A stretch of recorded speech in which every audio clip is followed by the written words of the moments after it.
KR. Bhatt ji मौजूद हैं, जो कि रजिस्ट्रार हैं श्री देव सुमन जी के। तो हम उन्हें तालियों के साथ स्वागत करेंगे।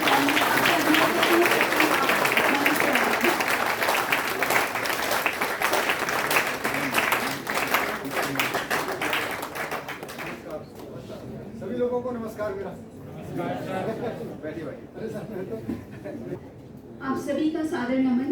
मैं रिक्वेस्ट करती हूँ कि अभी हम लोग जो हमारी जो संस्कृति है हम उसको ध्यान में रखते हुए हम अब प्रार्थना करेंगे और सभी लोग अपने स्थान पर खड़े हो जाएं। दीप प्रज्वलन हम लोग सबसे पहले करेंगे। ऐसा हुआ ना कि बस संजोग है ये।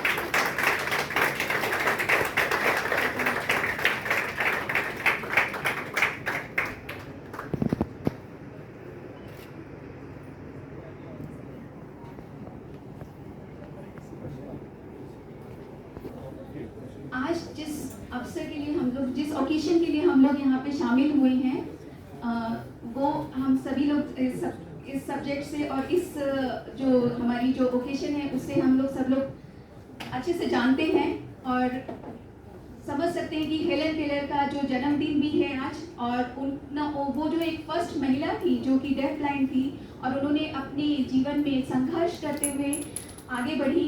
तो आज हम लोग सब उनकी जीवनी भी बनाएंगे और उनके बारे में भी जानेंगे कि वो कौन थी और एक डिसेबिलिटी फील्ड में उन्होंने क्या क्या कार्य किए। जिस तरीके से उन्होंने अपनी डिसेबिलिटी को मायने नहीं रखा और उन्होंने अपने जीवन में बहुत सारी चुनौतियों का सामना करते हुए आगे बढ़ी, उसी तरीके से हम लोगों को भी उनके जीवन से कुछ सीखना चाहिए। हम लोग ये सोचते हैं कि चलो ठीक है, हो जाएगा सब कुछ काम, लेकिन अगर हमारे अंदर, अगर हम एक स्पेशल एजुकेटर के रूप में देखें तो हमारे अंदर एक क्रिएटिविटी आनी चाहिए। बिकॉज वी आर स्पेशल, हम लोग स्पेशल फील्ड को जान रहे हैं, पहचान रहे हैं एज अ जनरल फील्ड। तो हमें अपने अंदर ही क्रिएटिविटी पैदा करनी है, हर एक चीज़ को मॉडिफाई करना है, बच्चों को उसी के हिसाब से हमें टीच करना है। तो आज का जो हम प्रोग्राम शुरू करने जा रहे हैं, तो जो सबसे पहले मैं यहाँ पे आमंत्रित सभी लोगों का मैं एक बार फिर से मैं स्वागत करती हूँ। और इस प्रोग्राम को जो सक्सेसफुल बनाने के लिए हमारी जो टीम रही है DSCR की, मैं उनका भी बहुत बहुत धन्यवाद कर रही हूँ कि आप लोगों के सहयोग से ही ये आज प्रोग्राम संभव हो पा रहा है। और उससे पहले मैं चाहूँगी कि हमारे बीच में हमारे जो देव सुमन से हमारे प्रोफेसर आए हुए हैं, मैं उनका स्वागत करती हूँ और दिल से वेलकम करती हूँ प्रोफेसर के.आर. भट्ट जी को। वो प्लीज यहाँ मंच पे आए और हमारे बीच में 2 शब्द इस ओकेशन के बारे में भी बताएं और अपना आशीष हमें दें। Thank you.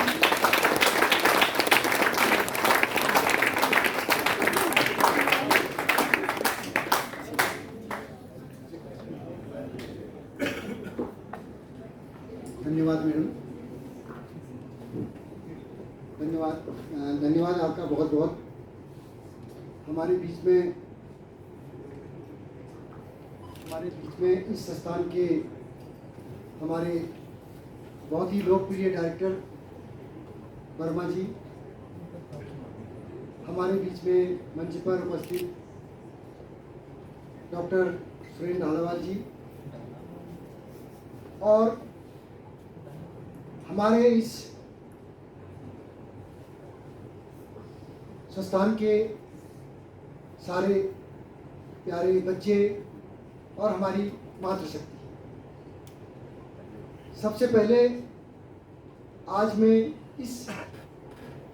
इसको पावन दिवस कहूँगा कि हमारी हेलन केलर जो दिवस आज मना रहे हैं, उनका योगदान जिस प्रकार से हमारे बीच में डिसेबिलिटी के क्षेत्र में जो उन्होंने किया है, तो उसके लिए सर्वप्रथम हम उनका बहुत ही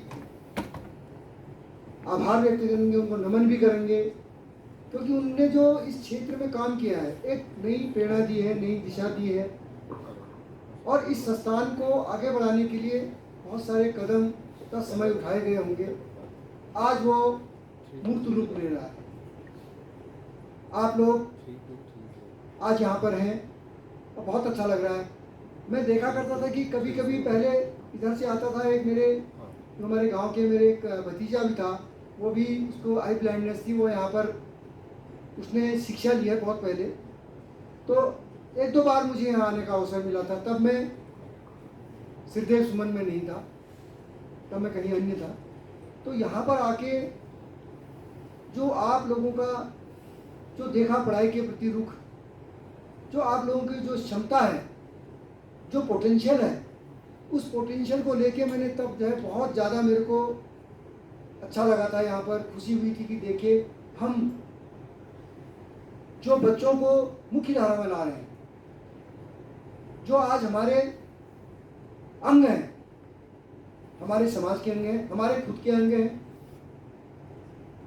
डिसेबिलिटी होना कोई एक खराब बात नहीं, लेकिन उसका जो है हमें उसके कैसे जीना है, उस एनवायरनमेंट में कैसे हमको जीना है, कैसे रहना है, वो हमारे लिए सबसे बड़ी बात है।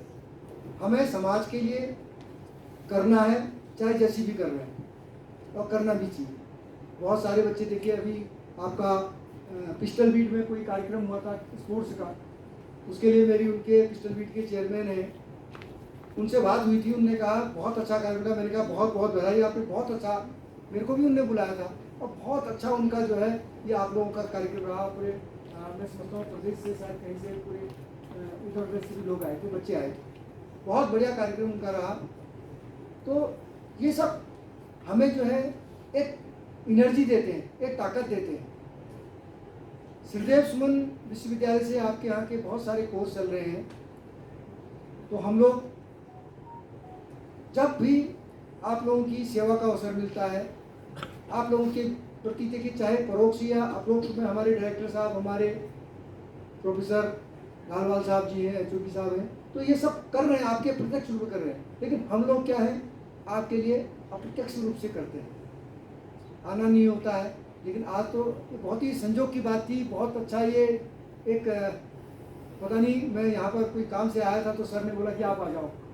तो मैं हमारे डायरेक्टर साहब और हमारे सुरेंद्र जी का बहुत तहे दिल से मैं आभार भी व्यक्त करूँगा और उनका धन्यवाद भी दूंगा कि इन्होंने कोई बुला लिया मेरे को। बड़ी मुझे मन से खुशी है आप लोगों के बीच में आने का। मैं बहुत अच्छा लगता है मुझे कि मैं आप लोगों के बीच में आता हूँ। इस संस्थान के आने पर ही मुझे एक एनर्जी सी महसूस होती है। देखिए, मैं सोचता हूँ कि देखो ये बच्चे किस प्रकार अपने ट्रैक पर जाते हैं, कैसे ये लोग बिल्कुल एक इशारे से जो है, ये बहुत बड़ा गॉड गिफ्टेड है, भगवान का एक दिया हुआ आपको बहुत बड़ा आशीर्वाद है कि आप इतनी कठिन परिस्थितियों में रोड पार करते हैं, रोड को आगे किनारे चलते हैं, तो ये बहुत बड़ी बात है।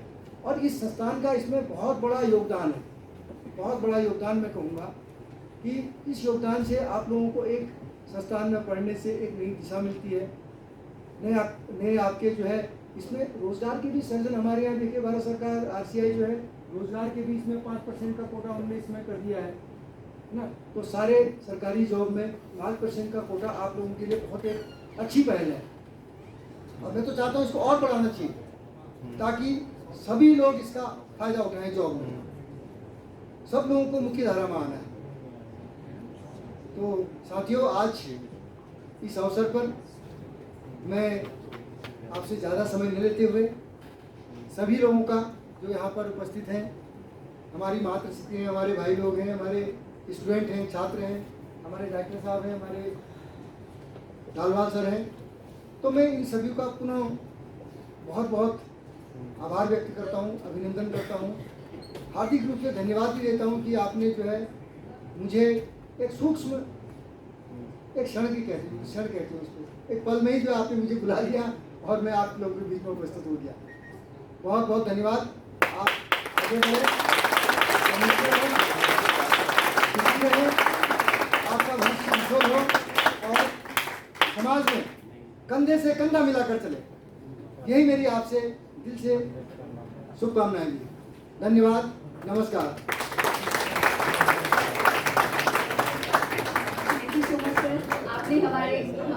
की भी हमारी ये जो प्रोग्राम को बहुत अच्छा सुशोभित किया है। इस वक्त हम लोग के बीच में मिस सुमना सैमुअल मैम उपस्थित हैं। मैं उनसे रिक्वेस्ट करूंगी कि प्लीज आप स्टेज पे आके अपना स्थान ग्रहण करें। She is a local expert.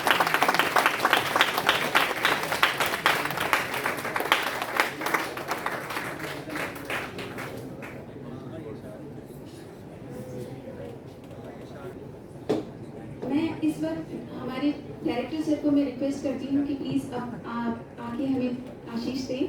और इस वक्त डायरेक्टर साहब की मीटिंग भी है, तो वो हमें जो ये कीमती समय उन्होंने हमें दिया, उसके लिए मैं धन्यवाद पहले देना चाहती हूँ उन्हें। Thank you so much sir. Please come and से समथिंग फॉर अस।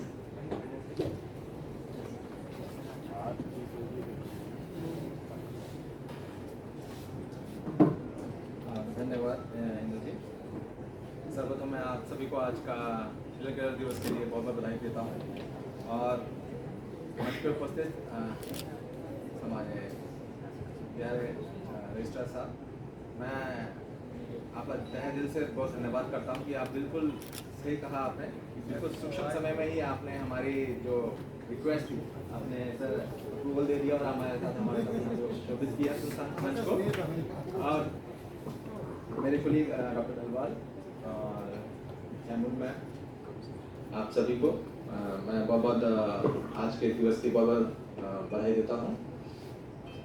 दोस्तों, जैसे कि हम सभी को मालूम है कि बेसिक जो 5 सेंसरी ऑर्गन्स होते हैं हमारे, हम सुन सकते हैं, देख सकते हैं, बोल सकते हैं और महसूस भी कर सकते हैं थ्रू टच से, और टेस्ट से हम विभिन्न प्रकार के स्वाद चख भी सकते हैं।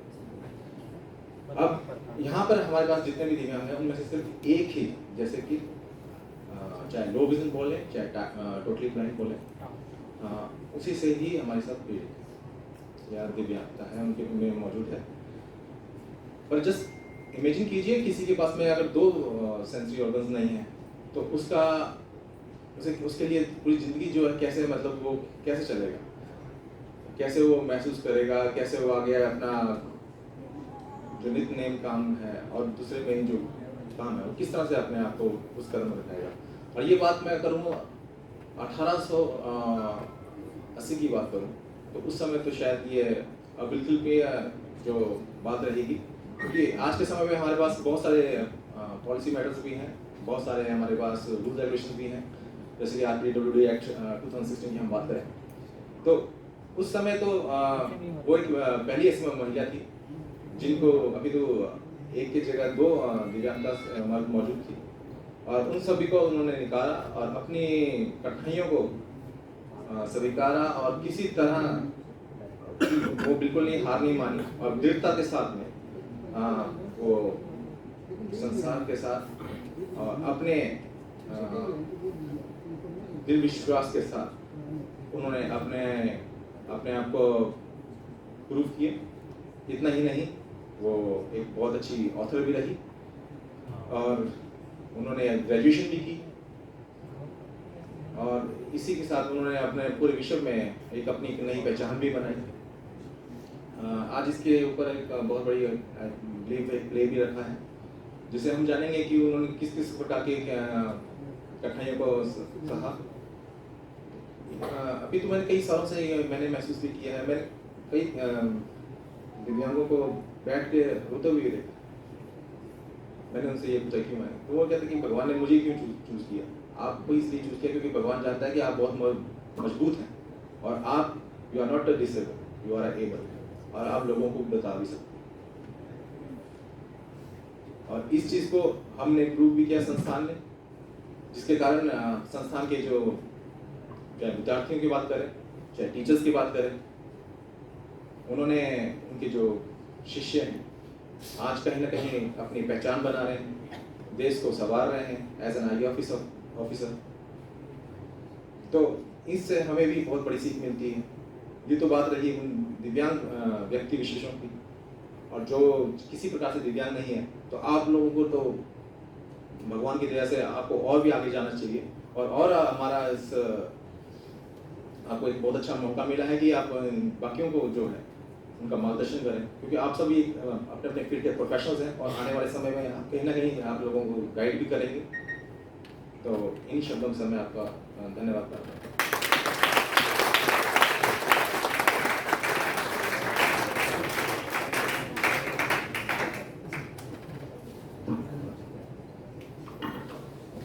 Thank you so much sir. Helen Keller ने कहा था कि उनका जो वो कहना था कि दुनिया की सबसे अच्छी और सबसे खूबसूरत चीज़ों को ना तो देखा जा सकता है और ना ही छुआ जा सकता है, उन्हें दिल से महसूस किया जा सकता है।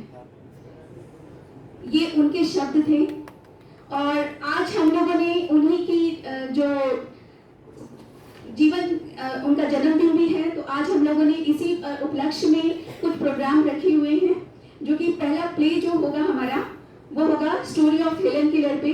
और हमारी जो बीएड डेफ लाइन के जो कोर्स कर रहे हैं बच्चे, उन्होंने ये प्ले तैयार किया है, तो मैं उनका भी वेलकम करती हूँ। और जो नेक्स्ट जो प्ले होगा वो होगा based on the life of Helen Keller, जो उनकी लाइफ थी उसके बारे में बताएंगे। तो वो जो हमारे जो बच्चे हैं बीएड स्पेशल विजुअल इम्प्रूवमेंट की सेकेंड ईयर के बच्चे ने ये प्ले ऑर्गेनाइज किया है और वो लोग भी इस प्ले को करेंगे। उसके बाद हम स्पीच सुनेंगे मिस्टर प्रशांत सर से। आज उनकी जो जीवनी है उनके बारे में बताएंगे, उन्होंने क्या क्या कार्य किए वो बताएंगे। और उसके बाद हम थर्ड प्ले देखेंगे राइट ऑफ डिसेबिलिटी, जो कि हमारे बीएड के स्टूडेंट्स फर्स्ट ईयर वाले बच्चों ने तैयार किया है और उसके जो गुरु रहे हैं हमारे नरेश, उन्होंने ये ऑर्गेनाइज किया टोटल प्रोग्राम। और मुझे बहुत खुशी हो रही है कि इतने खूबसूरती तरीके से उन्होंने कम समय में बहुत अच्छा प्रोग्राम को ऑर्गेनाइज किया है। और जो भी उन्होंने थीम रखी है, जो भी उन्होंने अपने जो प्ले का जो रोल किया है, बहुत ही खूबसूरती से आप लोगों को देखने के लिए मिलेगा। तो हम ये हमारे आज की थी। और जो लास्ट हमारी जो स्पीच देगी वो मिस विशा, जो कि इंस्ट्रक्टर हैं एमएड की, उनके द्वारा हम लोग ये स्पीच सुनेंगे। और उससे पहले मैं यहाँ पे हमारे मौजूद डॉक्टर सुरेंद्र कुमार ढालवाल सर, जो कि क्लिनिकल साइकोलॉजिस्ट हैं एंड असिस्टेंट प्रोफेसर ऑल्सो, सो मैं उनका वेलकम करती हूँ तहे दिल से। और प्लीज सर आप आए और हमारे बीच में 2 शब्द रखिए। Thank you madam.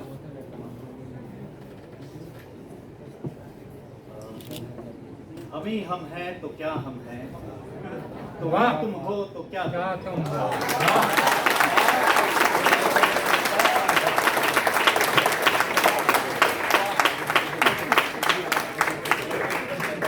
मुझे तुमसे जाना जाए और तेरी पहचान मैं बनूं।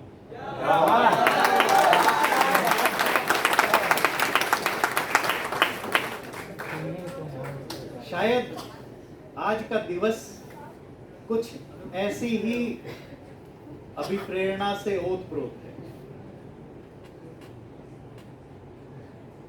मैं सर्वप्रथम मंचासीन परम आदरणीय आज के हमारे मुख्य अतिथि, जो कि जिन्होंने स्वयं कहा कि एकदम क्षण में वो प्रकट हुए ईश्वर की तरह, तो मैं प्रोफेसर भट्ट साहब का मैं तहे दिल से स्वागत भी करता हूं, अभिनंदन करता हूं और धन्यवाद भी देता हूं कि सर आपने जो है इतना एकदम से तुरंत जो है हमारा इनविटेशन स्वीकार किया और मंच को सुशोभित किया। सुनंदा मैडम स्वयं में एक त्याग और कर्मठता का प्रतीक। मैं सुमन्ना मैडम को भी तहे दिल से आपका स्वागत करता हूं मैडम और धन्यवाद भी देता हूं। मैं फिर उसी वाक्य पे आता हूं कि हम ही हम हैं तो क्या हम हैं, तुम ही तुम हो तो क्या तुम हो। हेलन केलर जिस दिवस को हम आज यहाँ पे सेलिब्रेट करने जा रहे हैं, कल्पना कीजिए कि या सोच करके देखिए कि हेलन केलर क्यों है। क्या खाली केवल हेलन केलर होने की वजह से वो हेलन केलर है? कोई आप में से जवाब देगा? क्या हेलन केलर थी इसीलिए हेलन केलर है? इसके पीछे जो है उनके जो शिक्षक जो थे उनका बड़ा महत्वपूर्ण योगदान रहा कि जिस वजह से वो हेलन केलर बन पाई।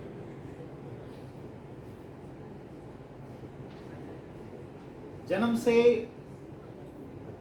दृष्टि दिव्यांगता और श्रवण बाधिकता के साथ जन्मी हेलन केलर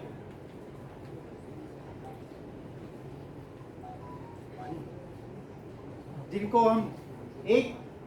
हम ऐसा महसूस कर सकते हैं आज इतने एडवांसमेंट के बावजूद भी हम जिसमें डेफ ब्लाइंडनेस को जब हम परिकल्पना करते हैं तो हमें लगता है कि शायद हम इनके लिए कुछ नहीं कर सकते, या हम क्या करें, अपने आप को एक मजबूरी में महसूस करते हैं। लेकिन डेफ ब्लाइंडनेस यानी कि ब्लाइंडनेस के साथ साथ डेफनेस होने के बावजूद हेलन केलर बन सकी।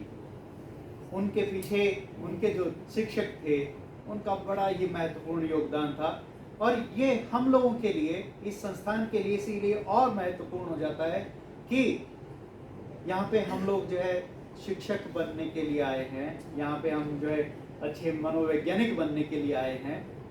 तो देखिए हम मनोवैज्ञानिक या शिक्षक, हम अपने जो दृष्टिबाधित या श्रवण बाधित या दृष्टि एवं श्रवण बाधित जो हमारे छात्र हैं उनकी वजह से हम बनते हैं, और कहीं ना कहीं हम उसमें अपना जो योगदान देते हैं तो शायद हम जो है उनको पूर्ण करने में महत्वपूर्ण भूमिका निभा सकते हैं। अकेले में शायद ही कल्पना की जा सकती है कि हम अकेले में शायद पूर्ण नहीं हैं, तो इसीलिए एक इंटीग्रेटेड जो एनवायरनमेंट की अगर हम कल्पना करें और एक ऐसे समाज जिसके अंदर सभी लोगों का अपना योगदान है और हम किस तरह से आगे बढ़ सकते हैं, तो ये चीज़ हमें ये संस्थान जो है सिखाती है। और निश्चित रूप से हेलन केलर की जो जीवनी है जिसमें कि जैसा कि अभी इंदु मैडम ने कहा कि भी बहुत सारी चीज़ों का मंचन होगा, भाषण होगा, हम उसको और बेहतर तरीके से समझ पाएंगे, जान पाएंगे। तो मैं बहुत ज़्यादा सा समय इसमें अपने फिलोसॉफिकल इन सब थॉट्स में ज़्यादा नहीं दूंगा। मैं सभी को ढेर सारी शुभकामनाएं देता हूं और हम लोग एंजॉय करें और यहाँ से सीखें, अभी प्रेरणा लेकर के जाएं। और निश्चित रूप से ये कर्म भूमि हमारी NIVH निपवेट, यहाँ पे हमें पूरी तरीके से एम्पैथी के साथ, सिंपैथी के साथ नहीं, हमें एम्पैथी के साथ जो है उस दर्द को महसूस करते हुए हमें जो है उसका समाधान है ना और निराकरण करने की आवश्यकता है।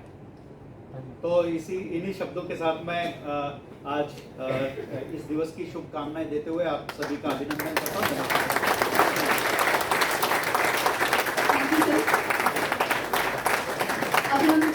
मैं इस वक्त मिस सपना चौहान मैम को मैं रिक्वेस्ट करती हूँ कि प्लीज़ वो आएँ और आगे का कार्यक्रम अनाउंस करें। Thank you Indu ma'am. So इसी श्रृंखला को आगे बढ़ाते हुए BA TD फर्स्ट ईयर के स्टूडेंट हमारे सामने एक प्ले करेंगे जिसका नाम है the story of Helen Keller, जिसे प्रस्तुत करेंगे योगेश, अरुणिमा, प्रियंका, सपना, शिवांगी, ज्योति एंड शीतल।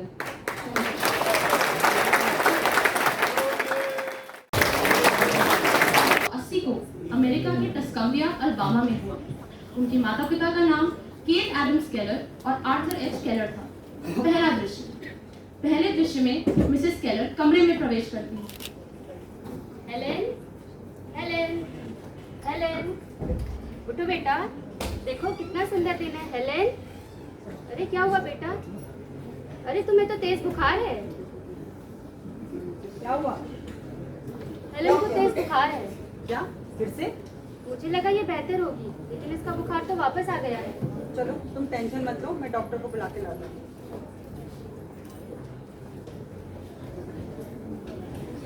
अब दृश्य में डॉक्टर प्रवेश करते हैं और वो हेलन की जांच करते हैं।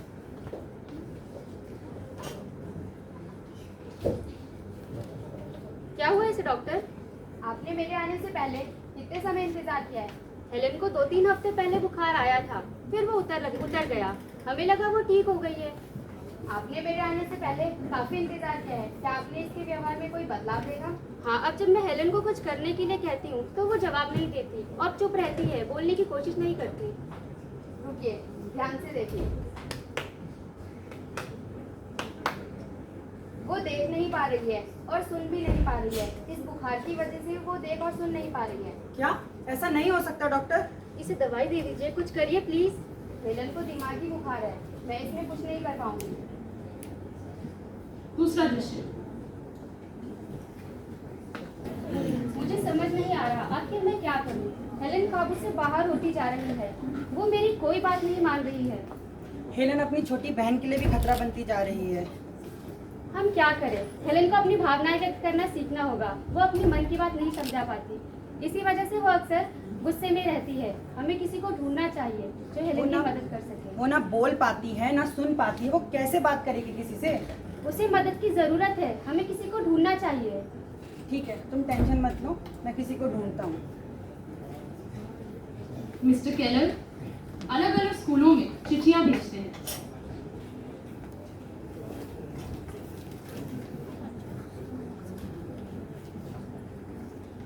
कुछ समय बाद पर्किंस के निर्देशक माइकल एलेग्नोस का संपर्क आर्थर केलर से हुआ।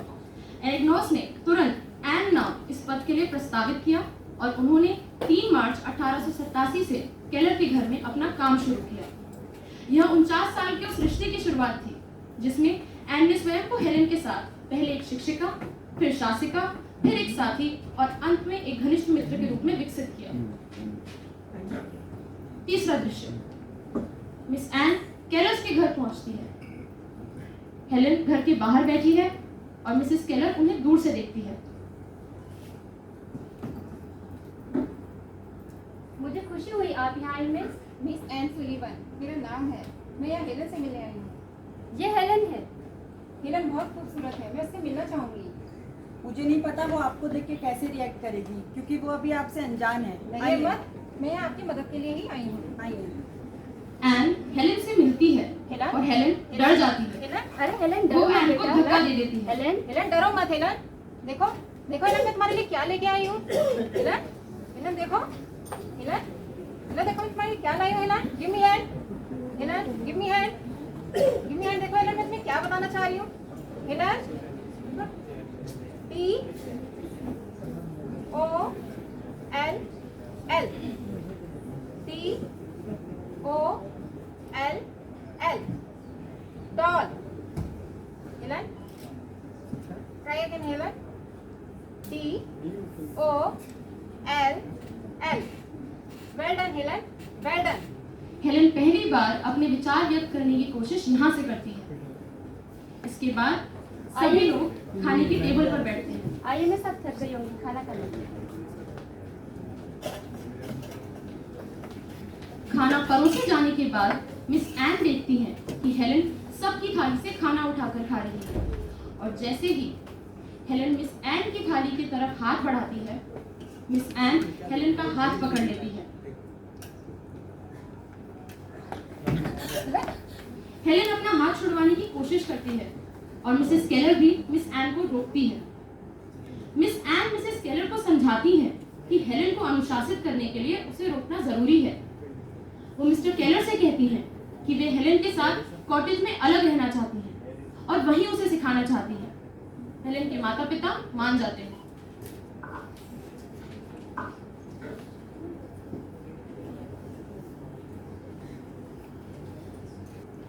कॉटेज में मिस एन हेलन को टेबल पर बिठाती है।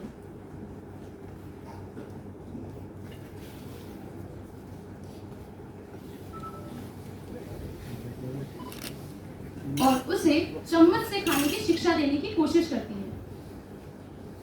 हेलेन चम्मच फेंक देती है। मिस एन हेलेन को चम्मच तक लेकर जाती है और हेलेन से वो चम्मच उठवाती है। वो हेलेन को वापस टेबल तक लाती है और उसे दोबारा सिखाने का प्रयास करती है। You can do it, Helen. You can do it. कई प्रयासों बाद हेलेन चम्मच से खाना सीख जाती है। फिर मिस एन मन में कहती हैं, मैं चाहती हूँ कि तुम भी अपनी भावनाओं को व्यक्त कर पाओ। तुम्हारे अंदर बहुत जज्बा है हेलेन। मैं तुम्हारी तकलीफ को समझ पा रही हूँ। मैं भी देख नहीं पाती थी।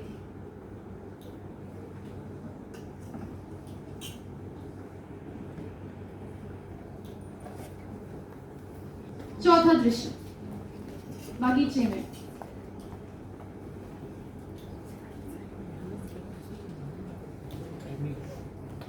हेलेन मिस एन से पानी मांगती है।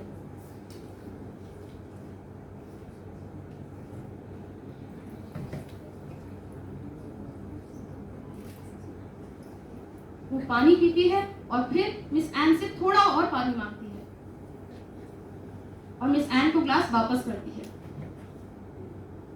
हेलेन के हाथ से पानी गिर जाता है और वह पानी को महसूस करती है और ग्लास गिरा देती है। वह जग में अपना हाथ डालती है और उसे पानी महसूस होता है। मिस एन हेलेन का हाथ अपने मुंह पर रखकर हेलेन को सिखाती है। वाह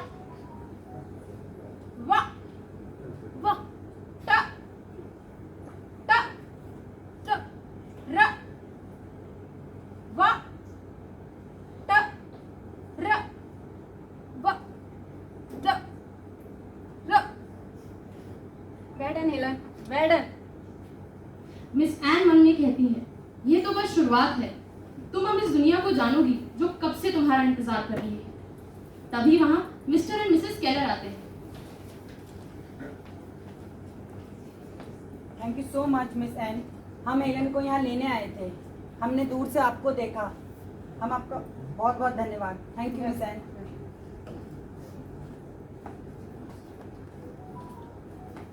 फर्क है आपने और मुझ में। आपने जो काम 20 साल में किया, मुझे 40 साल लग गए, but finally I did it. Never to give up,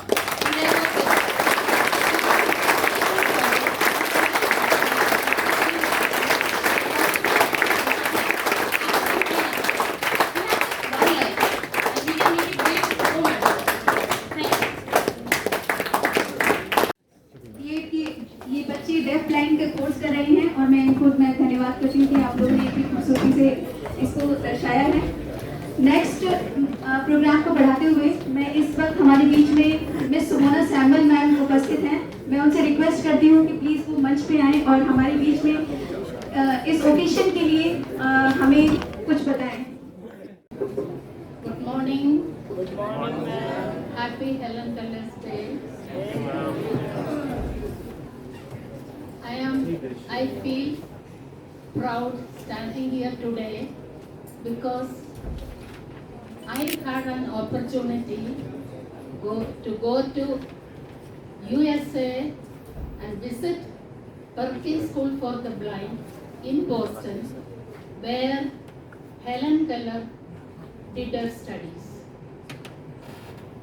और जो गाइड है हमको लेके जो स्कूल घुमाया, उन्होंने हमको बताया ये हेलन केलर का क्लासरूम रहा करते थे।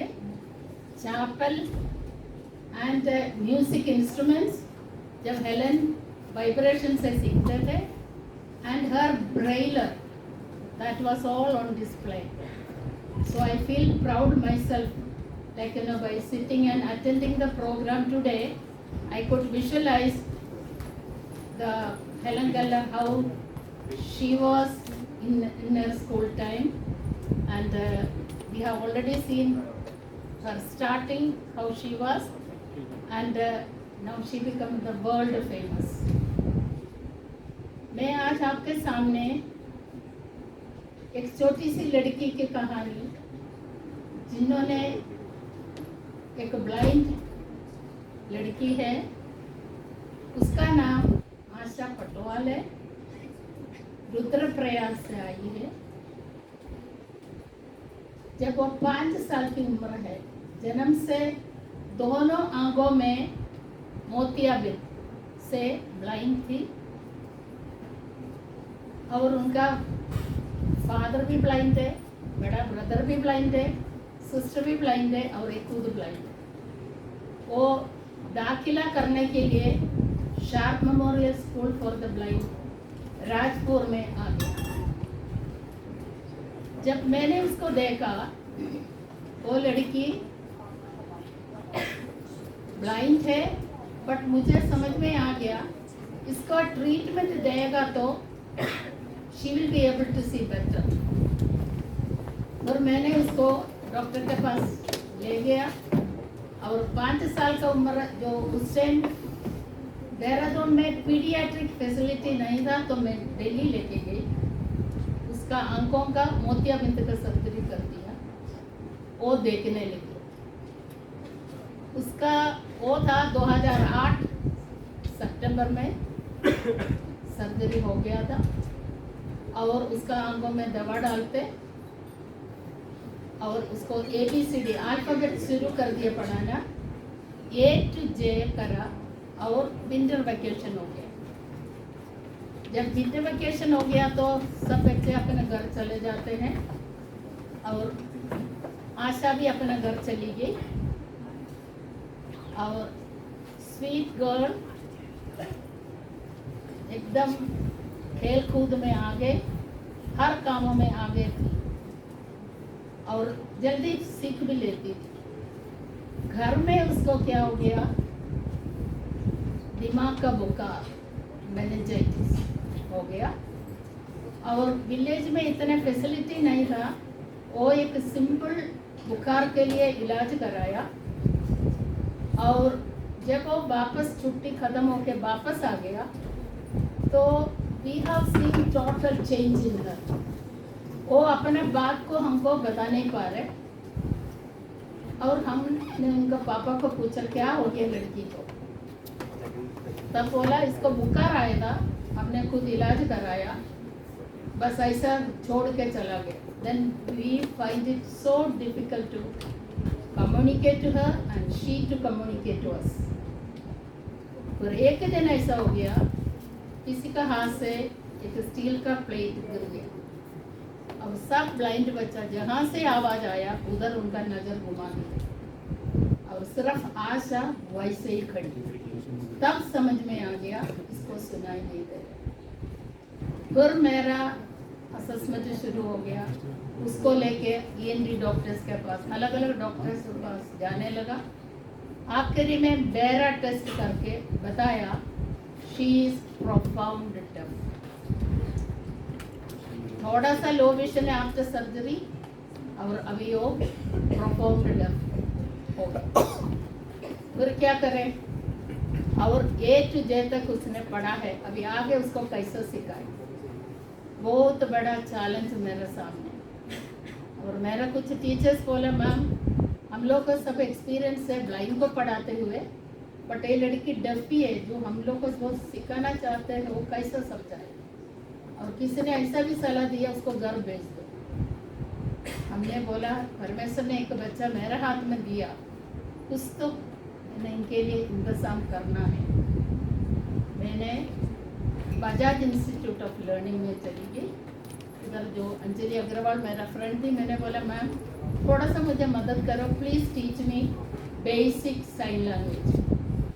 तो उन्होंने 15 दिन का मेरे को कोर्स दिया, बेसिक साइन लैंग्वेज, अपना जो बेसिक नीड्स को कम से कम कम्युनिकेट करें, सीख के वापस में जाके आशा को सिखाते रहे। Then we become, signing to each other and we become very, very close friends so that we could communicate. Then the question came, because after A to J I cannot proceed how to teach letters. Then I went and asked Bajaj Institute, Anjali, please keep her for 15 days. Now it's a big question how to educate her. Then they said, ma'am, we have only experience of teaching hearing impaired children, not blind. Then I said, I will give full support in helping Asha to learn. So 15 days trachea, and then I went back. Now what shall we, can you tell me your decision? Then they said, ma'am, teachers already love her, so we all will try. I said, okay, I will give you 100% my support, and teachers also, they took a step, and then we started her training. Very, very difficult.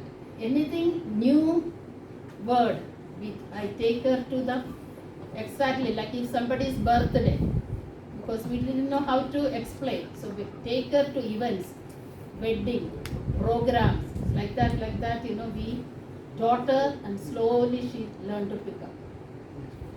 And Asha, the base, learned up to class 12. She just passed out now, Indian Sign Language, and signing close to her face. Her right eye, she had retina detachment twice, and surgery done, Dehradun and Delhi, but unfortunately she lost her vision in her right eye. Only she has 3/60 vision in her left eye. She is able to do large print, and that they showed like a vibration, and if any difficult word I have to teach her, I sign on her hand, then put her hand on my lips or even my throat, so that difficult words were taught.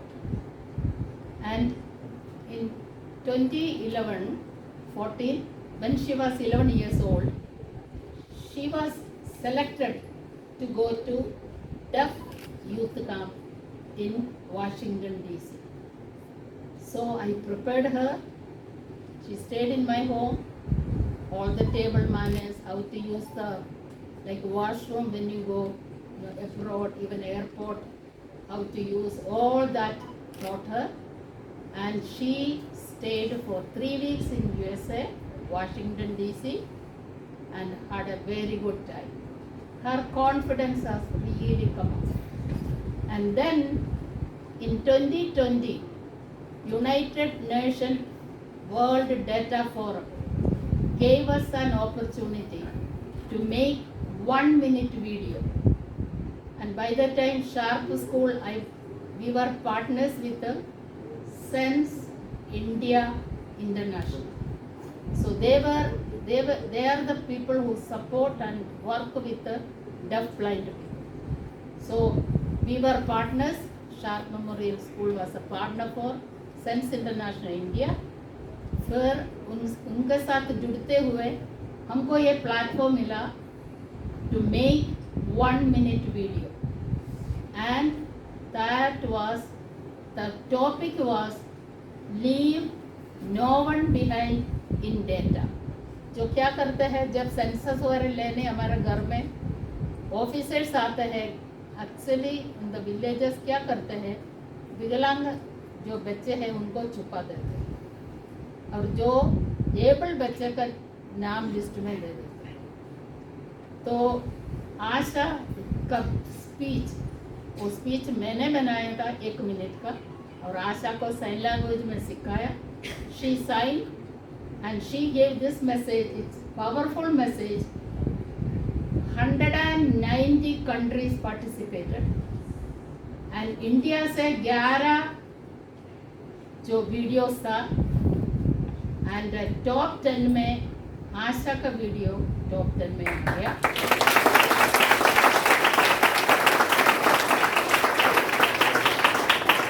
Then on the final result, India, Uttarakhand, Asha, top. So when Asha, receives such recognition, you as a teacher, you also feel so proud. आपने कभी एक दिन ऐसा सोचा था ये लड़की क्या कर सकते हैं, ना सुन सकते हैं ना दिख सकते हैं, बट आज वो लड़की पिछले साल अक्टूबर में she was invited bye United nation world data forum in Switzerland to come and receive her participation certificate. So I am proud to say Asha traveled all the way to Switzerland with another deafblind girl, Shruti Lada from Sense India International from Ahmedabad, and she went and received her certificate. And she completed her class 12 exam through NIOS board, and she did quite well. So she passed her exam, so just waiting for her marks to come. So especially I wanted to challenge all the special educators sitting here. If you can change one person in your life, you achieved great things. And especially I dedicated my life for 36 years for children with blindness, but Asha came as a challenge to me. I could not refuse, but I myself find a solution how to support her. In Dehradun, Bajaj Institute was the only place where Indian Sign Language was taught. So learned, you have to walk an extra mile to help people with such disabilities. So it is possible, but थोड़ा अपने आप को थोड़ा इस स्थान में डाल दीजिए और एक एक बच्चा को आप हेल्प करके and they can reach greater Heights. मैं आपको ये बता रही, जब आशा का जीवन देख लो, कभी कभी मैं बोलती हूँ तू इंडिया का उत्तराखंड का Helen Keller. So I am sure she will have a good future. She would like to do college. I am looking for colleges, Delhi, Mumbai, Ahmedabad, where she can learn in sign language. So that's what. And thank you very much. I hope.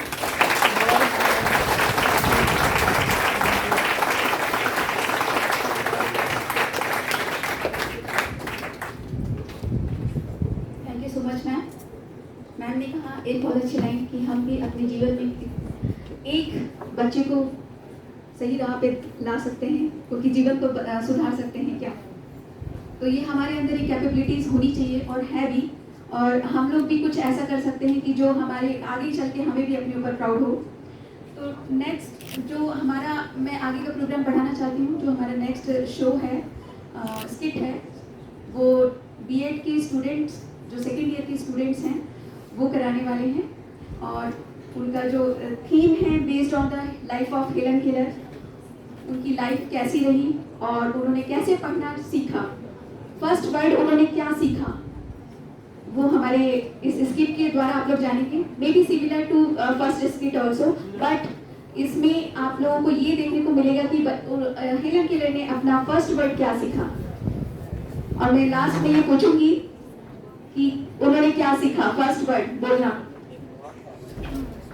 ठीक है, तो मैं यहाँ जो बच्चे आए हुए हैं मैं उनका स्वागत करती हूँ, और मैं आप लोगों को मैं भी धन्यवाद करती हूँ कि आप लोगों ने ये सुंदर तरीके से ये स्किट को तैयार किया है, और all the best for this skit. कहते हैं कि यदि आप दृढ़ रहोगे तो आप सफल होंगे और आपको बाधाओं पर काबू पाने में खुशी मिलेगी. तो ये स्किट भी इसी पे डिपेंड होता है, हेलन केलर की कुछ शब्द पे. मैं इस वक्त हमारे जो नरेटर हैं इस स्किट की, मैं आपसे अनुरोध करती हूँ प्लीज आप स्टेज पे आ जाएं. परिंदों को नहीं दी जाती काली उड़ानों की, वह खुद ही तय करते हैं मंजिल आसमानों की. रखते हैं जो हौसला आसमां छू लेने का, रखते हैं जो हौसला आसमां छू लेने का, फिर कहाँ परवाह होती है उन्हें.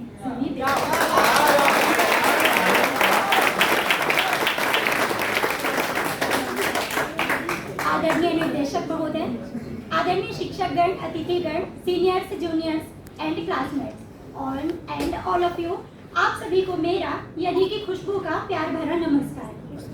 मैं प्रस्तुत हूँ एक नाटक के साथ आज मैं प्रस्तुत हूँ एक नाटक के साथ। तो लीजिए प्रस्तुत है आपके सामने प्ले हेलन केलर।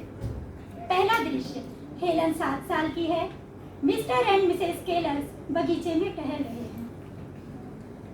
मुझे कुछ समझ में नहीं आ रहा था। हेलन अब आउट ऑफ कंट्रोल हो रही है। आज उसने क्या किया?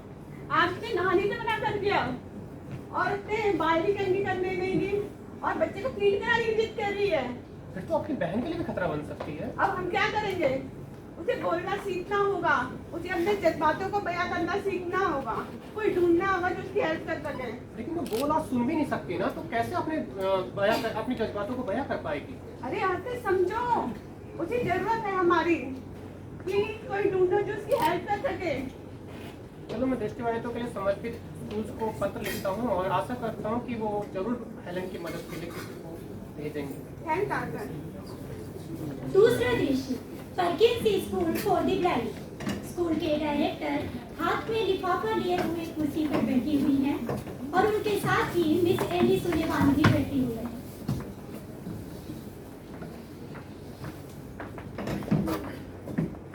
क्या आपने मुझे बुलाया मैम? उन्होंने कहा कोई जरूरी काम है।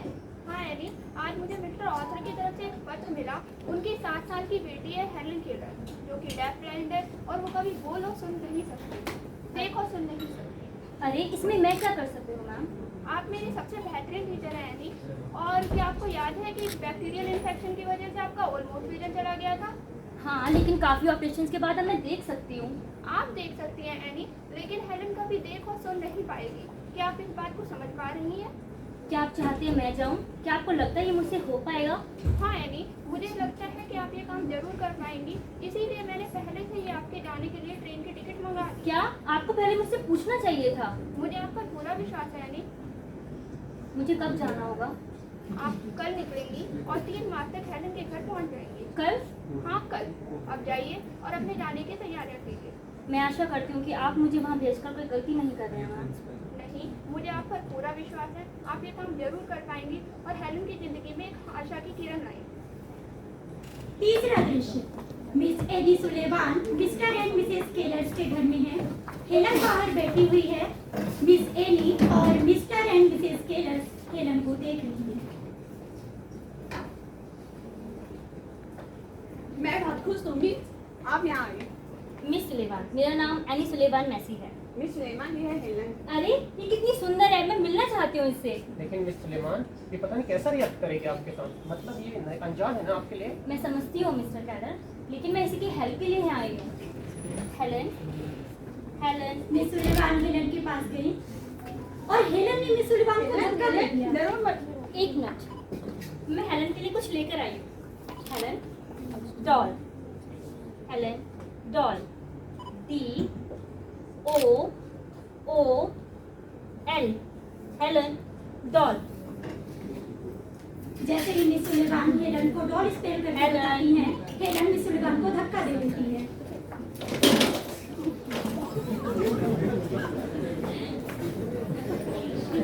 ये बहुत होशियार है मिस्टर कैलर। क्या आपको सच में लगता है मिस सुलेमान कि हमारी हेलन एकदम बात कर पाएगी? हाँ मिस्टर कैलर, इसे हो पाएगा, ये कर पाएगी, ट्रस्ट मी। आप सही कह रही है। चलो ये आपको भूख लग गई, खाना खा लो। Mr Helen and Mrs Keller और Miss Ellie Sullivan dining table पर बैठी हुई हैं।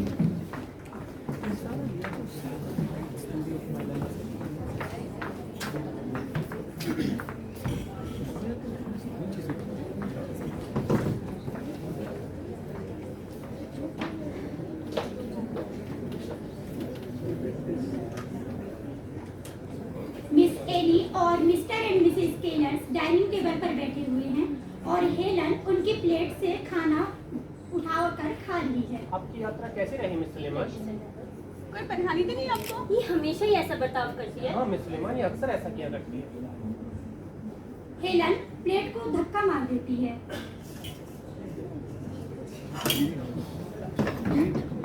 क्या हो रहा है हेलन? ये ऐसे बर्ताव नहीं कर सकती मिस्टर कैलर, इसको और बच्चों की तरह बिहेव करना सीखना लेकिन होगा। कोई सामान्य बच्चे नहीं है ना मिस सुलेमान। देखो जो आपको ठीक लगे। हेलन, इसको मेरी जरूरत है। और इसको समझना होगा कि ऐसे बिहेव नहीं कर सकती। इसको ओबे मैनर्स, टेबल मैनर्स सीखने होंगे। आप सही कह रही हैं। मिस्टर केलर वहाँ से चले जाते हैं। मिसेस केलर, क्या आप भी जा सकती हैं? मुझे थोड़ी देर अपना टाइम स्पेंड करना है अकेले। मिस सुलेवान अपने कमरे में बैठी हुई स्वयं से बातें कर रही हैं। ये तो बहुत मुश्किल होता जा रहा है। सबसे पहले मुझे हेलन को साइन लैंग्वेज सिखानी होगी, जो कि बहुत ही मुश्किल होने वाला है, क्योंकि हमेशा mister and Mrs Keller Helen के पास रहते हैं। वो हमेशा उसको देखते रहते हैं। मुझे जल्दी कुछ करना होगा इससे पहले कि कहीं देर ना हो जाए। मिस्टर केलर, मुझे हेलन के साथ एक अलग जगह रहना होगा। क्यों? क्योंकि उसे एक अलग एनवायरनमेंट की ज़रूरत है। अगर और हाँ, अकेले रहना है मतलब अलग रहना है, इसका मतलब ना आप उसे मिल सकते हैं ना बात कर सकते हैं। इसका मतलब उसके साथ अकेले रहना चाहती है? हाँ मिस्टर केलर, उसको मेरी ज़रूरत है और हम अलग रहेंगे, अकेले रहेंगे तभी वो सीख पाएगी। लेकिन आप उसको यहाँ भी सिखा सकते हैं। हेलन को सीखने के लिए जो जो चीज़ चाहिए हमारे पास भी यहाँ पर भी उपलब्ध है। नहीं मिस्टर केलर, वो आप दोनों का बहुत फायदा उठाती है। उसे पता आप उससे कितना प्यार करते हैं, वो नहीं सीख पाएगी। मुझे नहीं पता मिस सुलेमान। मिस्टर केलर, क्या आप चाहते हैं आपकी बेटी ऐसे ही खाना खाए? ट्रस्ट मी, उसे मेरी ज़रूरत है, उसके भले के लिए है। समझ सकता हूँ मिस सुलेमान। आपके पास 2 हफ्ते का टाइम। 2 हफ्ते नहीं मिस्टर केलर, मुझे और टाइम चाहिए। सिर्फ 2 हफ्ते Miss Sullivan. Okay Mr Keller, मैं अपना सामान बाद में ला रही हूँ। क्या आप आज ही आ गई हैं? हाँ मिसेस केलर, मैं अपना और टाइम वेस्ट नहीं कर सकती। ठीक है, मैं हेलन को लेके आती हूँ। ठीक है मिस सुलेमान, याद रखना मेरी बात, सिर्फ 2 हफ्ते।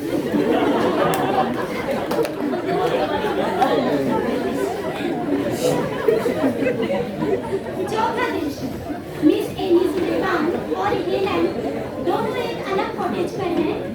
मिस सुलेवान हेलन को टडोमा और टेक्सटाइल मेथड द्वारा फिंगर स्पेल करना सिखा रही है और हेलन को नई चीजें सीखने में बहुत ही अच्छा लग रहा है।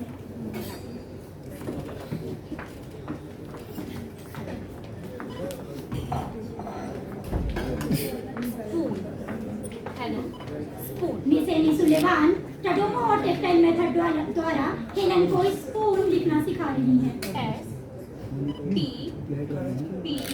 SPOON spoon.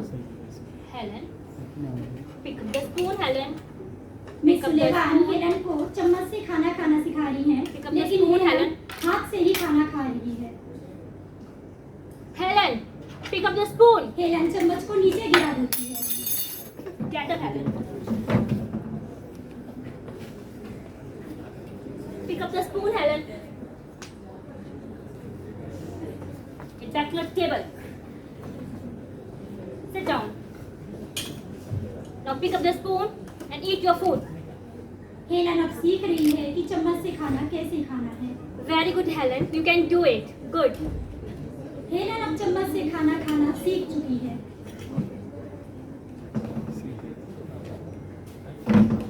मिस सुलेवान पर हेलन को धीरे धीरे ही सही भरोसा होने लगा है। धीरे धीरे ही हेलन मिस सुलेवान पर भरोसा अब करने लगी। I think you need a water, Helen. Wait. Miss Sullivan Helen को टडोमा और टेक्टाइल मेथड द्वारा ही वाटर फिंगर स्पेल करना सिखा रही है। Water. Helen. W. A. Helen. W. टडोमा और टेक्टाइल मेथड का यूज करते हुए मिस सुलेवान हेलन को R. वाटर फिंगर स्पेल करना सिखा रही है। I think you need a more water.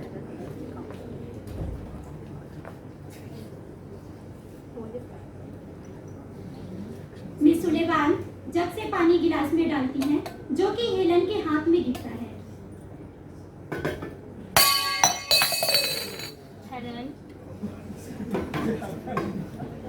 Helen हाथ में गिरे पानी को टच करके फील कर रही है। Helen, water. Helen, W. A. Miss Sullivan Helen को टेक्टाइल और Tadoma method water water finger spell करना Now सिखा you can रही do है। W. Very good. A. T. E. R. Very good Helen. Helen. Very good. Water finger spell करना सीख चुकी है। Very good Helen. तुम कर सकती हो, तुम सब कुछ कर सकती हो हेलन। और अचानक ही वहाँ मिस्टर एंड मिसेस केलर्स आ जाते हैं। अरे मिस्टर एंड मिसेस केलर, आप यहाँ? सॉरी, मैंने आपको देखा ही नहीं। हाँ मिस सुलेमान, हम तो अपनी हेलन को लेने आए थे, लेकिन अपनी हेलन को आपके साथ सीखते हुए देखकर हमें बड़ी खुशी हो रही है। हम आपका शुक्रिया अदा करना चाहते माय हैं। Pleasure mister Keller. सुलेमान, हम समझ चुके हैं कि टीचर हमारी लाइफ के लिए कितना इम्पोर्टेंट वर्ड है, इसलिए आप प्लीज इसको टीचर वर्ड स्पेल कराना सिखाइए। टीचर तड़ोमा और टेक्टाइल मेथड का यूज करते हुए मिस सुलेमान हेलन को टीचर फिंगर स्पेल करना सिखाई। R teacher teacher Helen now you T E A C H E R. Very good Helen. Helen teacher finger spell करना सीख चुकी ये है। आपकी ही हार्ड वर्किंग का रिजल्ट है कि आप हमारी बच्ची अपनी बातों को रख पा रही है, अपनी जज्बातों को बयां कर पा रही है, जो हमारा मेन कंसर्न था। हमको यकीन ही नहीं हो रहा। Thank you miss Sullivan. My pleasure mister. तो साथियों, ये था प्ले हेलन केलर।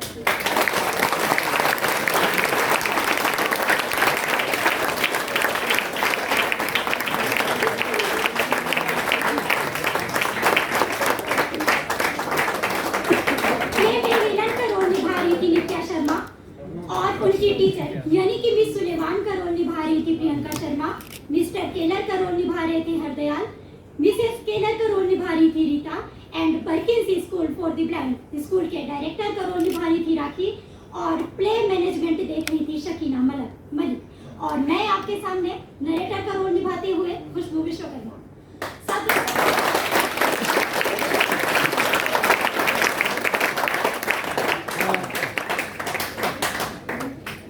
चाहे डिसेबल्ड बच्चा हो या नॉन डिसेबल्ड बच्चा हो स्टूडेंट हो पर्सन हो ये कोई हो, उसके लिए लाइफ में मैनर्स, डिसिप्लिन, स्ट्रगल, दूसरों की रिस्पेक्ट करना, अच्छा बिहेव करना सीखना बहुत ही ज़्यादा इम्पोर्टेंट है। आप समझ लीजिए कि हमारे लाइफ का एक हिस्सा है। जैसे कि आपने प्ले में देखा कि मिस सुलेमान हेलन को डिसिप्लिन कैसे सिखा रही है, मैनर्स कैसे सिखा रही है, रिस्पेक्ट करना कैसे सिखा रही है और इसके साथ ही साथ लाइफ में स्ट्रगल करना कैसे सिखा रही है। और हेलन ने भी सीखा, कैसे सीखा? मिस सुलेमान की रिस्पेक्ट करते हुए सीखा। हर वो चीज़ सीखा जो मिस सुलेमान ने उन्हें सिखाया। हेलन ने लाइफ में स्ट्रगल्स करना सीखा। उन्होंने कभी हार नहीं मानी। उन्होंने एक ठान लिया कि उन्हें अपनी लाइफ में सफलता प्राप्त करनी है। जहाँ एक और मिस सुलेमान ने भी ठाना कि उन्हें हेलन को सिखाना है, वही दूसरी ओर हेलन ने भी ठाना कि उन्हें लाइफ में करना है। तो ठीक इसी तरह ही हमें अपनी लाइफ में हार नहीं माननी है। एक हमें दृढ़ निश्चय कर लेना है कि हमें ये करना है। तो याद रखना, सफलता की सीढ़ी संघर्ष है और संघर्ष ही जीवन है।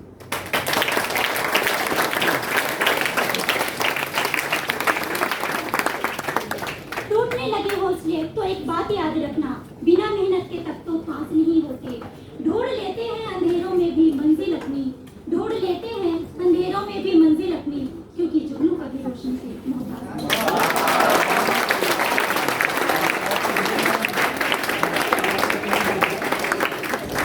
इसी के साथ दीजिए इजाजत। नमस्कार। इस वक्त हरदयाल आप लोगों से कुछ कहना चाहता है तो मैं रिक्वेस्ट करती हूँ कि आप प्लीज आए और अपना शब्द रखें। Thank you ma'am. तो दर्शक मित्रों, जैसे आपने इस प्ले में देखा कि किस प्रकार एक टीचर और स्टूडेंट के एक कॉम्बिनेशन से किस प्रकार जो अतुलनीय, जो अविश्वसनीय चीज था वो कैसे सफल हो पाया। हम किस प्रकार से बेहतर चीज तलाश कर हम अपने मुकाम हासिल कर सकते हैं। तो हम एक पंक्ति के साथ मैं अपनी वाणी को विराम देना चाहूंगा कि बेहतर से बेहतर की तलाश करो, बेहतर से बेहतर की तलाश करो, मिल जाए नदी तो समंदर की तलाश करो। बेहतर से बेहतर की तलाश करो, मिल जाए नदी तो समंदर की तलाश करो। टूट जाता है शीशा पत्थर की चोट से, मगर टूट जाए पत्थर ऐसा शीशे की तरह। धन्यवाद। जय हिंद, जय हिंद।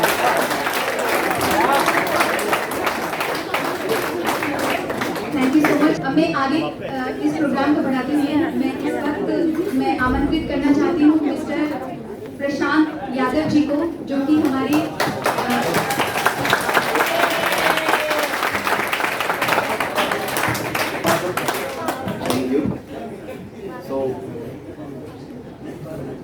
ये ज्यादा क्लैपिंग्स नहीं हो गई थी कुछ, है ना? ठीक है। सो उससे पहले कि मैं आगे कुछ बोलूं, मैं गूगल से एक जो हेलन केलर ने अपनी ट्वीट बोली थी, ठीक है, मैं उसको पढ़ देता हूं, बाकी नमस्कार उसके बाद में कर लेंगे।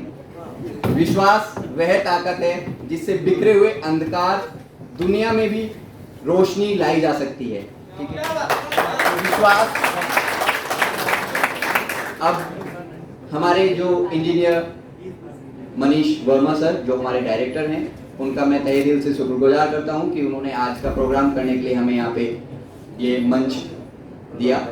और मैं जितने भी मेरे यहाँ पे स्टूडेंट्स हैं, मेरे कलीग्स हैं, या मैं कहूँ मेरे भविष्य में बनने वाले जो मेरे कलीग्स हैं, उनका मैं सभी को नमस्कार करता हूँ।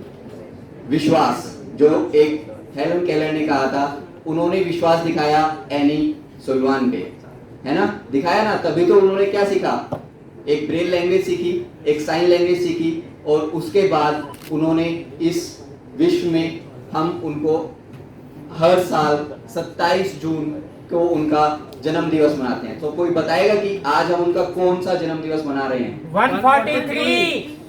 मेरे बताने के बाद ये साबित कर दो आप, आपने बताया था।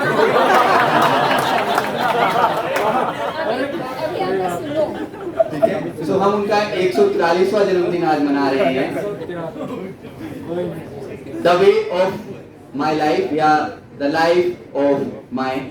सो हमने जो सबसे पहला शो देखा, या हम कहें एक प्रोग्राम देखा, जिसको हमारे B.Ed DB के स्टूडेंट्स ने प्रस्तुत किया था आप सभी के सामने, तो वहां से हमने एक चीज तो समझ ली थी कि जितना हम अपने बच्चे पे विश्वास दिखाएंगे या जितना हम अपने शिक्षक पर विश्वास दिखाएंगे, हम तभी अपनी जिंदगी में कुछ कर सकते हैं। अगर हमें विश्वास नहीं तो हमें जिंदगी में कुछ भी नहीं प्राप्त होगा।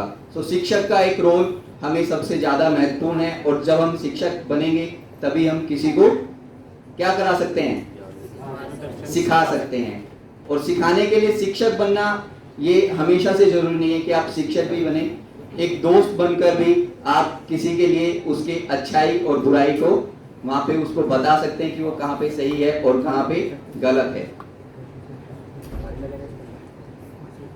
एक बहुत फेमस यूनिवर्सिटी है हार्वर्ड, सबको पता है ना हार्वर्ड यूनिवर्सिटी। कोई बताएगा हेलन केलर के नाम के साथ वो भी यूनिवर्सिटी जुड़ी है, क्यों? क्योंकि उन्होंने अपना जो ग्रेजुएशन किया था वो हार्वर्ड यूनिवर्सिटी से किया था। पता था किसी को? हाँ, 1904 में। धन्यवाद अमित जी, आपने इतना बताने के लिए। और उनकी जो जीवनी है, जिसको हम बायोग्राफी बोलते हैं, उसका नाम है the story of my life. ठीक है, ACLU, American civil liberty union, किस लिए जाना जाता है? ACLU है जो अमेरिकन सिविल लिबर्टी यूनियन है, उसमें हेलन केलर को सबसे बड़ा नागरिक सम्मान, या कहते हैं उन्होंने समाज हित के लिए उस संस्थान ने उनको वहां पे जगह मिली। अब इसी में से कि हमें उन्होंने क्या किया क्या नहीं किया, तो ये तो सभी पता है कि एनी सुल्वान और हेलन केलर जो एक टीचर थी और एक स्टूडेंट थी, दोनों का आपस की लाइफ में या एक दूसरे के लिए कितना इम्पोर्टेंस था। तो 2 प्रोग्राम हमारे हुए, तो अब मैं उस चीज़ को दोबारा से दोहराऊं कि उन्होंने क्या किया, एक दूसरे के लिए क्या किया। लेकिन यहाँ पे हमें एनी सुल्वान के लिए भी एक छोटा सा क्लैप करना पड़ेगा, क्योंकि वो जो टीचर थी वो खुद से फ्लाइंग थी। किसी को पता है एनी सुल्वान जो एक टीचर थी वो भी एक विजुअल इम्पेयर्ड टीचर थी। सो जब तक हम किसी के बारे में नहीं जान पाते हैं तो हमें नहीं पता चल पाता है कि हमें अपने जीवन में क्या करना है और क्या नहीं करना है। इसलिए विश्वास रखिए, चाहे आपके मित्र हों, चाहे आपके शिक्षक हों, वो आपके लिए कभी बुरा नहीं करेंगे। ठीक है, और इसी के साथ मैं अपनी वाणी को यहीं पे विराम देता हूँ। और जो हमारा अगला प्ले है, मैं उसके लिए आमंत्रित करता हूँ B.Ed special education VI first year के स्टूडेंट्स, जो अपना यहाँ पे एक प्रोग्राम है वो प्रस्तुत करेंगे, और उसका नाम है rights of disabilities.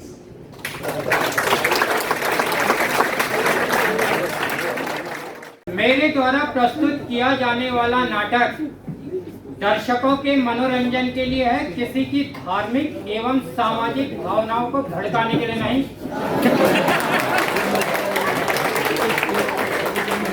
Very prosperous morning to all.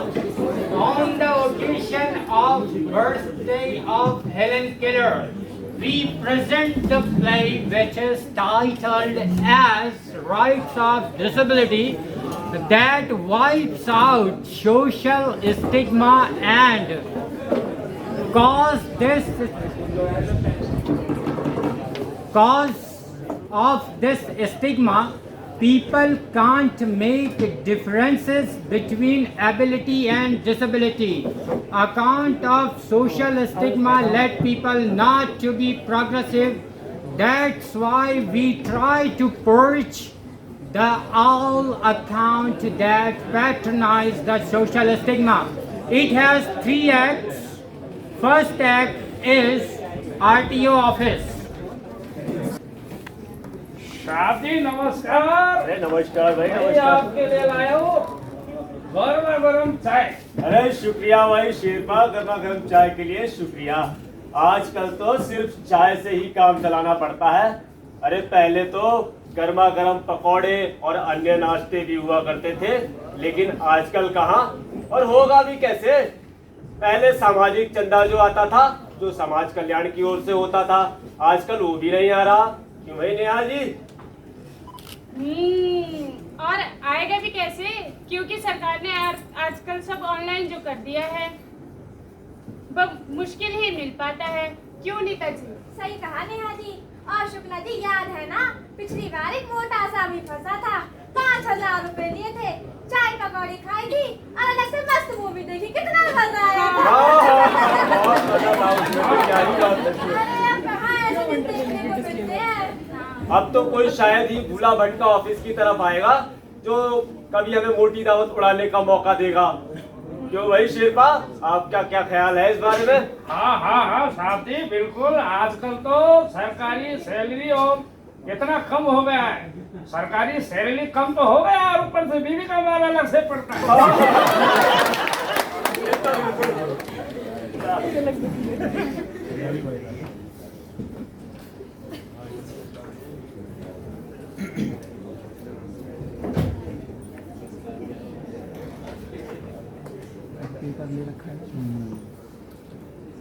हाँ, ये किधर से चले आता है? या ये हमें तो डीएल बनवाना है। अरे जाओ जाओ जाओ। अरे कहाँ चले आ रहे हो? दिख नहीं रहा है, 12 बज रहे हैं, लंच टाइम हो रहा है। भाई ऑफिस का भी कोई नियम कानून होता है, कोई टाइम तो होता है। आपको नहीं पता कि ऑफिस में कब से कब तक काम होता है, और लंच टाइम भी कोई चीज होती है। चलो आ ही गए तो काम बताओ, क्या काम है? हमें डीएल बनवाना है। किसका? इनका। तो ये क्यों बोल नहीं रहे, आप क्यों बोल रहे हो? इनको बोलने में और सुनने में दिक्कत है। क्या? बोलने में और सुनने में दिक्कत है? कैसे लोग चले आते हैं? अरे नेहा जी, क्या आपने भी कभी सुना है गूंगे और बहरों को गाड़ी चलाते हुए? नहीं, मैंने तो कभी ना सुना ना देखा है। कैसे कैसे लोग चले आते हैं? अरे मैंने भी नहीं देखा, पहली बार ऐसे नमूने देखे हैं। बस कीजिए आप लोगों को शर्म आनी चाहिए ऐसी बातें करते हुए। आप लोग सरकारी सीट पे क्या बैठ गए, खुद को तुरमखा समझ रहे हो आप लोग? आप लोगों को ये सरकारी सीट आपकी योग्यता से नहीं बल्कि घूस दे के मिली है, घूस दे के। अरे जाओ जाओ, आप जैसे तो कितने ही आते हैं रोज, और आप बात कर रहे हो भाई साहब। अरे आप तो समझ भी नहीं रहे, जितना चंदा मंदिरों में भी नहीं आता जितना यहाँ आता है यहाँ। और आप जैसे 50 आते हैं। और अगर आप बात कर रहे हैं ना सरकारी नौकरी की, अरे आपको क्या पता है सरकारी नौकरी पाने के लिए कितनी मेहनत करनी पड़ती है, कितने पापड़ बेलने पड़ते हैं। करोगे ना, जब पता चलेगा। चले आए पता नहीं कहाँ से। अरे भाई शेरपा, जाओ ले जाओ इनको यहाँ से। आपको छोड़ूंगा नहीं।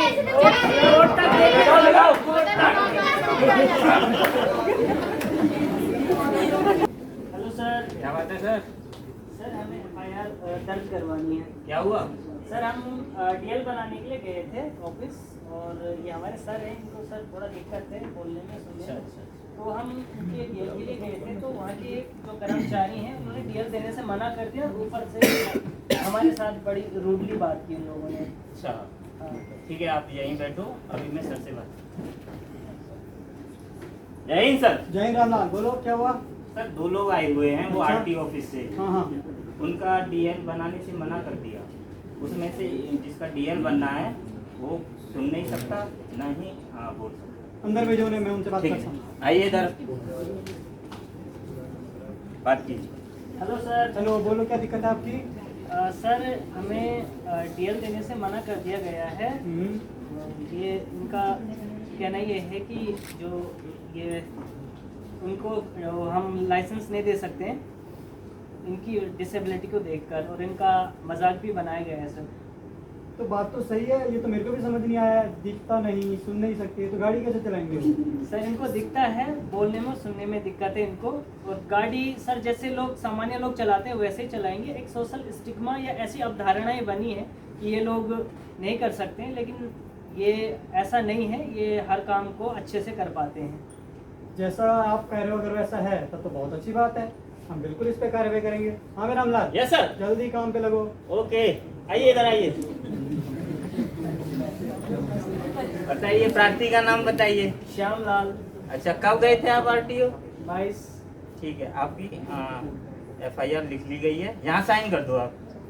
सर एक दे दें कॉपी ने? हाँ, एक इनको दे दो, अपने ठीक। पास एक रखो। ठीक है, ये लो एक, और कल को 12 बजे आना है, टाइम से आ जाना, ठीक है? अदालत आना, ठीक है? Next scene, court room. महोदय, मैं अदालत को ये बताना चाहूँगा कि एक ऐसा व्यक्ति जिसकी श्रवण शक्ति जो केवल ना के बराबर हो, उसे सरकार लाइसेंस प्रदान करने की स्वीकृति कैसे ले सकती है? महोदय, मैं आपके माध्यम से मिस्टर मल्होत्रा से ये पूछने की गुस्ताखी चाहूँगा कि क्या एक श्रवणबाधित व्यक्ति को वाहन चलाने की अनुमति दे तो क्या ये एक सभ्य समाज के लिए खतरे की चेतावनी नहीं होगी? महोदया, मैं मिस्टर भाटिया जैसे अपने काबिल दोस्त को यह आगाह करना चाहता हूं कि जिस सभ्य समाज की बात वह कुतर्क के आधार पर कर रहे हैं, वह समाज महिलाओं के उत्थान एवं अधिकारों को उजागर करने में क्यों असफल रहा, जब वह समाज अपनी सभ्यता की शुरुआत में था। खैर, मैं इस मसले को आगे नहीं बढ़ाना चाहता। मैं अपने दोस्त की रग रग से वाकिफ हूँ। यह मेरे सवाल का जवाब नहीं दे सकते।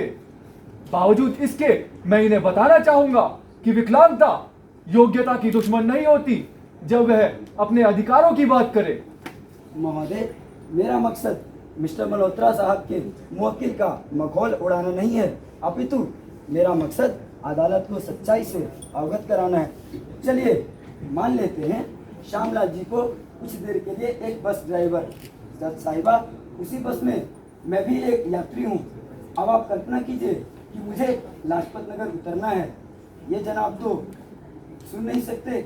मैंने इन्हें बस रोकने को कहा, किंतु ये समझ कैसे पाएंगे कि यहाँ पर फलाने व्यक्ति को उतरना है।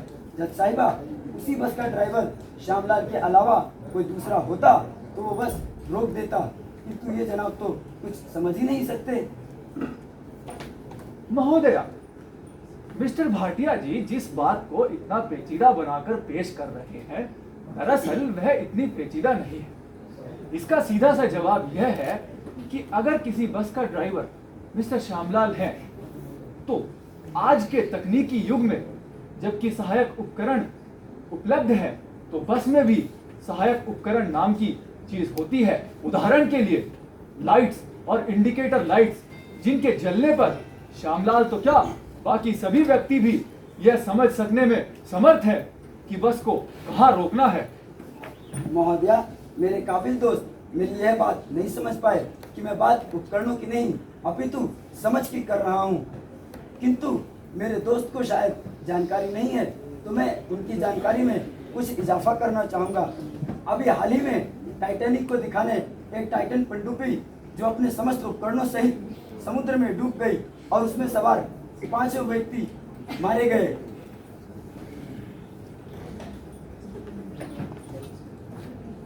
महोदया, मेरे दोस्त शायद भूल गए कि बगैर साधन के समझ का विकास नहीं होता। जैसे सितार, जिसे बजाने की समझ सितार के अस्तित्व पर निर्भर करती है। अगर सितार ही नहीं होगा तो उसे बजाने की समझ भी विकसित नहीं होगी। मेरे दोस्त ने शायद सांख्य दर्शन नहीं पढ़ा। अगर वह गलती से भी इसे पढ़ लेते हैं तो विकास और साधन के बीच का अंतर उन्हें स्पष्ट हो जाएगा। महोदया, मैं अपने काबिल दोस्त को सांख्य दर्शन फिर से पढ़ने की सलाह मुफ्त में देना चाहूंगा, क्योंकि आवश्यकता ही आविष्कार की जननी होती है। आदिकाल के इतिहास पर गौर करें तो हम यह पाते हैं कि उस समय पहिए जैसी कोई वस्तु नहीं थी, फिर भी उस समय के लोगों ने पहिए का आविष्कार किया, जिससे इस बात का नमूना यह स्पष्ट करता है कि किसी वस्तु का होना या ना होना उसका कोई मायने नहीं रखता। हो सकता है कि आदि मानव टूटे तने के पेड़ पर बैठा हो, जिसके बैठते ही वह लुढ़कना शुरू हो गया हो, किंतु फिर भी महोदया प्रमुख तो साधन ही है।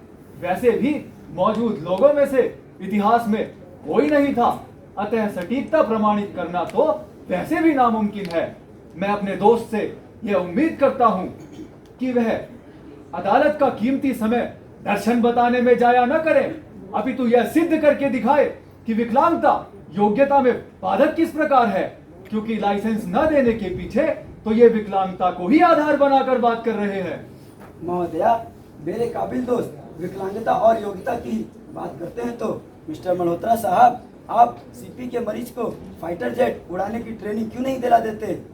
फाइटर जेट ही क्यों, फिर तो मल्होत्रा साहब आप उन्हें हैवी मशीन गन दिलाकर और दुश्मनों की सामना करने के लिए भी भेज सकते हैं। महोदय, मेरे दोस्त परिस्थिति और इससे संबंध रखने वाली प्रकृति जो परिस्थिति को प्रभावित करती है को समझने में असमर्थ है। महोदया, मैं सीपी के मरीज को वह सब देने को तैयार हूँ जो मेरे फाजिल दोस्त कह रहे हैं, परंतु क्या ये एक दर्जी को सुई के बजाय तलवार से कपड़े सिलने की सलाह दे सकते हैं? महोदया, मैं अपने दोस्त की बात से पूर्णतः सहमत हूँ, किंतु इसका अर्थ ये तो नहीं कि किसी भी वस्तु को बगैर जाने उसे चालित करने की अनुमति दे। मैं मिस्टर मल्होत्रा से चाहूंगा कि कोई एक ऐसा नमूना वो अदालत को बताएं जिससे यह साबित होता हो कि आज से पहले किसी मुख बधिर को वाहन चलाने की अनुमति मिली हो। That's all your honour. मेरे काबिल दोस्त बमुश्किल ही सही मुद्दे की बात पर आने के लिए तत्पर रहे, इसके लिए मैं उनका शुक्रगुजार हूँ। महोदया, जिस साक्ष्य की यह बात कर रहे हैं उसका एक नमूना मैं अभी पेश करता हूँ, जिसे कुछ इस प्रकार बयान किया जा सकता है।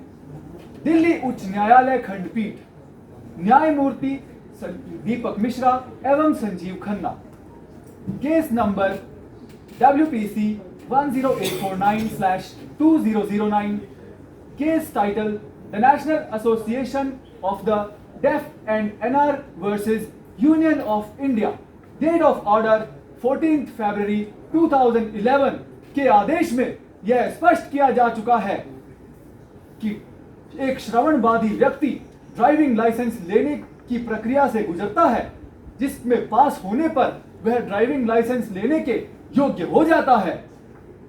महोदया, दिल्ली उच्च न्यायालय द्वारा दिए गए इस वक्तव्य को मैं और आगे भी बढ़ा सकता हूं, किंतु समय की नजाकत को देखते हुए मैं यह उचित समझता हूं कि समझदार के लिए इशारा ही काफी है। That's all, Your Honor.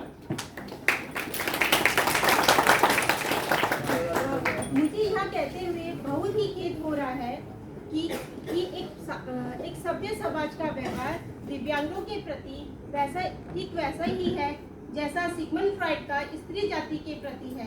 जैसे कि वह स्त्री जाति को परिभाषित करते हुए कहते हैं कि स्त्री को परिभाषित उनके पुल्लिंग अस्तित्व के न होने से है। कुछ ऐसा ही समाज का व्यवहार दिव्यांगों के प्रति है, जो दिव्यांगता को प्राथमिकता देते हुए उनकी योग्यता एवं क्षमता को दरकिनार कर देता है। ठीक ऐसे ही सभ्य समाज महिलाओं के प्रति भी करता है, जहाँ ये स्त्री जाति के स्त्रीलिंग को महत्व देते हुए उनकी क्षमता, बौद्धिकता एवं योग्यता का मजाक बनाने में कोई कसर नहीं छोड़ता है। मैं अदालत के माध्यम से अमृत्य सेन द्वारा लिखे गए एक लेख का शीर्षक क्षमता सिद्धांत कैपेबिलिटी है। मैं मूलतः दो महत्वपूर्ण घटकों को की बात की है। पहला है क्षमता ही स्वतंत्रता सुनिश्चित करे। दूसरा प्राथमिक उद्देश्य की पूर्ति हेतु अवधारणा स्वतंत्रता को बाधा बनना बने। उपरोक्त विवरण एवं तमाम दलीलों को सुनने के बाद अदालत इस नतीजे पर पहुंची है कि आरटीओ दफ्तर श्यामलाल जी को लाइसेंस एवं निर्देशित प्रक्रिया द्वारा उपलब्ध कराए जाए।